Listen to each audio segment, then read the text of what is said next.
thank you for coming today, and thank you for coming Thanks to for Sydney. having me. A pleasure.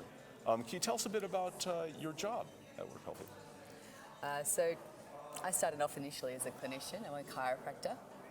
And so after doing that for a few years, I moved into a training role, working a lot around performance and development. And then after that, being able to offer a lot of people insights and being able to help more people with my hands that doing that training role, we were looking at how we can help even more people, I suppose, using digital insights. So I've moved into that Chief Health Informatics role by spending a lot of time over the last few years looking at insights and analytics within our business. But how are you looking at those insights? What are the tools that you use? Yeah, and also tell us a bit about what your company does. So what Work Healthy Australia does is we are a bunch of musculoskeletal practitioners. We have chiropractors, physiotherapists and osteopaths in the past as well. And we go work on site at employers to reduce injury risks and reduce the amount of time that injuries take, reduce disability. So that helps employers get back to work sooner and actually not take time off work. And as well helps the employer in reducing costs around people risks in their business. So I understand that you've built your own EHR. Yep, so we've had an electronic health record since around 2003. It was initially an Access database, which was a little challenging. We'd have to, download our version of the database every morning, re-upload it overnight. Anyway, we've been in the cloud since about 2005. So we probably capture around 150 unique data points per patient care plan. So it's quite a well-structured, clean data, a lot of drop-down lists. So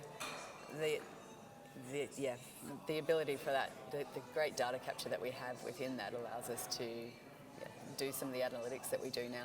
So but you're just starting the analytics process. You're interrogating your data? Yep, for sure. So we've always given our clients anonymised data and insights about the health of their businesses, about, help them monitoring the health and well-being of their employees. A couple of years ago, I started looking at, we had some challenges within our business around scaling quite rapidly, having a lot of remote practitioners. Our practitioners work across 5 states of Australia and they're all remote, so they travel on site to different clients, maybe 2-3 hours every day. So we had the problem of trying to scale rapidly, and how do we train these practitioners?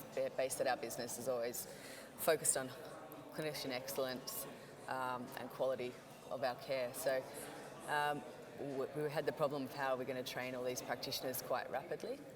And so we were looking at scalable and digital solutions to do that. So we invested in Tableau and started looking at our data to determine what we could see and if we could determine what practitioners' training needs were based on what data they had. So you've done a bit of the analytics already? For sure. And what kind of insights have you gotten from it? Yeah, so we ultimately, when we started looking at practitioner outcomes, we found that practitioners were, everyone had unique strengths and weaknesses, which was a fantastic insight because we were throwing a lot of money at training and development. And so we could see that every practitioner had unique strengths and weaknesses. And we looked at probably 4 key clinical workflows around, how people diagnose conditions. We look at things like prognosis. So we give practitioners insights around things like if their prognosis doesn't match what they thought it would be to start with, they might be missing key things within their diagnosis or within their examination and questioning of that practitioner. So do you then take that analysis and help the practitioners do a better job? Yeah, so that's what we kind of built.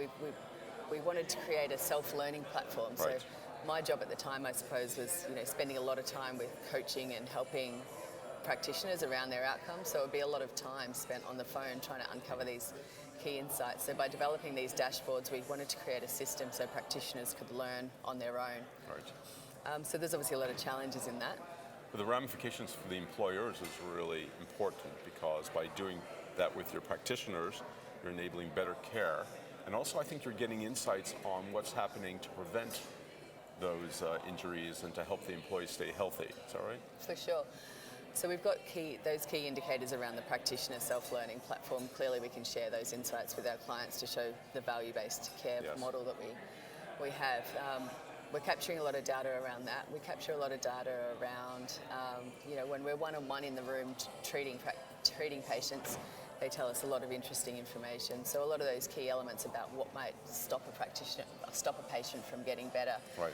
a lot of the barriers, so whether they're work-related barriers to recovery or psychological, what's Yes. going on in their home lives, so that we can create some anonymised data and feed that back to our clients to help us put in strategies to help risk mitigation, Right. so we can run training sessions and things, whether it's manual handling risk or supervisor training to help them understand words that heal and how to better treat their people. That's We're so also- valuable yeah. for the employer. It's incredible if you can For give sure. them that kind of insight, and then they can help better manage their workforce. Yep, so very much reducing risk in the business and moving into a preventative space. So using our data that we're capturing, I suppose, as a lag indicator once people have already hurt themselves, Yeah. and moving that into preventative strategies as well, which is what we're probably moving fast to at the moment. We're working hard at the moment and capturing a lot of information around inherent requirements of roles and demands, and linking that back to the insights that we have around the people that we've seen who have injured themselves. So hopefully creating quite a preventative model around that data. So in a way, what you're doing, we've been talking at the conference today about connected care, connecting the patient everywhere so that you can help them a lot better outcomes. In a way, your EHR and the work that you're doing in your analytics is helping to establish yet another piece of that connected care formula for Yes. the patient. Now you were talking about the patient at work, or the citizen at work, Yeah, sure. before they become a patient. Before they become a patient. Yes. And look, I suppose where we're looking at moving into more connected care is how does our database link up to what other databases are out there? We know the problem for insurers is they know what happens to a patient on their journey once they have an injury, once they've lodged a claim within a workers' comp and insurance-based system, but not what happens in that pre-claim space. So our journey around connected care would be linking our database, I suppose, to other disparate databases, Right. Australian government databases on injury statistics, to try and create that follow-through so that we can see Right. maybe before the fact who's better suited to what roles in a plant, or Right. afterwards how a journey is likely to progress once even they're gone from a workplace into different systems and GPs in the community. So I haven't told you I'm going to ask you this question, so That's good. Don't be annoyed. So if you had a magic wand Yep. to fix one problem in the health system, it could be a problem that you're finding in your business, in all of Australia, what would you use that magic wand for? Yeah, look, I think what I'm driven by is improving practitioner outcomes. So we speak a lot about a value-based care model and how can we create a system where practitioners actually want to improve and want to be shown their outcomes, which we've been addressing as some of probably the challenges in moving towards that model. So that would be probably one of the problems that I would address in showing practitioners, because practitioners, or everyone gets into healthcare to want to help patients, so we all want to do it better.